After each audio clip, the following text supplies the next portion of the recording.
আচ্ছা, so SQL SQL জিনিসটা কি? এটা হলো স্ট্রাকচার্ড কোয়েরি ল্যাঙ্গুয়েজ।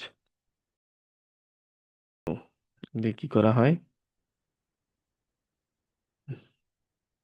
বেস থেকে, তো ডাটাবেস থেকে কোনো ডাটা রিড রাইট করা, ডাটাবেসে রিড রাইট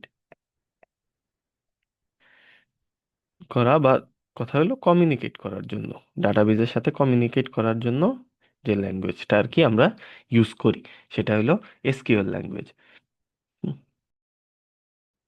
এবার আসি এসকিউএল কমান্ডস। তো এসকিউএল ল্যাঙ্গুয়েজটাতে আর কি কি কি কমান্ড আছে বা কয় ধরনের কমান্ড আছে? মেইনলি হলো তিন ধরনের। ফার্স্টেরটা হলো ডাটা ডেফিনিশন ল্যাঙ্গুয়েজ। তো এটার কাজ কি? এই ডাটা ডেফিনিশন ল্যাঙ্গুয়েজের কাজ হলো মেইনলি টেবিলটাকে ডিফাইন করা বা স্ট্রাকচারটা ডিফাইন করা। তো এটা হলো কি কি কমান্ড আছে? ক্রিয়েট করা, মানে টেবিল ক্রিয়েট করা, ক্রিয়েট, অল্টার, ড্রপ। তো এটা হলো টেবিল ক্রিয়েট করতে বা টেবিল ড্রপ করতে, মানে পুরো টেবিলটা ডিলিট করতে কাজে লাগে। এরপরে আসে ডিএমএল। তো ডাটা ম্যানিপুলেশন ল্যাঙ্গুয়েজ মানে কি? মানে আমরা তো আগে টেবিলটা ক্রিয়েট করব, তাই না? ফার্স্ট কাজ হলো টেবিলটা ক্রিয়েট করা লাগে। তো টেবিল ক্রিয়েট করব, এরপরে টেবিলের মধ্যে ডাটাগুলা ম্যানিপুলেট করব, মানে ডাটা ইনসার্ট করা, আপডেট, আর হলো ডাটা ডিলিট করা। মানে ডাটা নিয়ে কাজকর্ম হলো ডাটা ম্যানিপুলেশন ল্যাঙ্গুয়েজ। তো ডাটা ইনসার্ট করব, আপডেট করব, ডিলিট করব।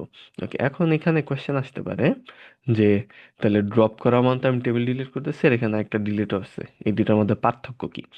তো ড্রপ করা মানে আমি আসলে পুরো টেবিলটাই ডিলিট করে দিব, মানে আমার আর কোনো টেবিল থাকবে না। আমার একটা যদি টেবিল থাকে স্টুডেন্ট নামে একটা টেবিল ধরেন, তো এই টেবিলের নাম হলো স্টুডেন্ট। তো আমি যদি দেই ড্রপ স্টুডেন্ট, টেবিলটাই বাদ হয়ে যাবে, মানে এই টেবিলটাই আর থাকবে না, এক্সিস্ট করবে না, এই টেবিলটাই ডিলিট হয়ে যাবে। আর ডিলিট মানে হলো টেবিলের ভিতর কোনো একটা রো ডিলিট করা বা কোনো একটা রেকর্ড ডিলিট করা, স্পেসিফিক্যালি একটা বা একাধিক রেকর্ড ডিলিট করা। ওকে, ড্রপ মানে পুরো টেবিলটাই ডিলিট, আর ডিলিট মানে হলো স্পেসিফিক কোনো ডাটা ডিলিট করা। ওকে, এরপরে কমান্ড টাইপ হলো ডিকিউএল, ডাটা কোয়েরি ল্যাঙ্গুয়েজ। তো এটা কি? এটা হলো সিম্পলি সিলেক্ট কমান্ডটা আর কি, যেটা হলো ডাটা কোয়েরি করার জন্য কাজে লাগে, ডাটা কোয়েরি। তো এই তিন ধরনের কমান্ড হলো এসকিউএল এ আছে।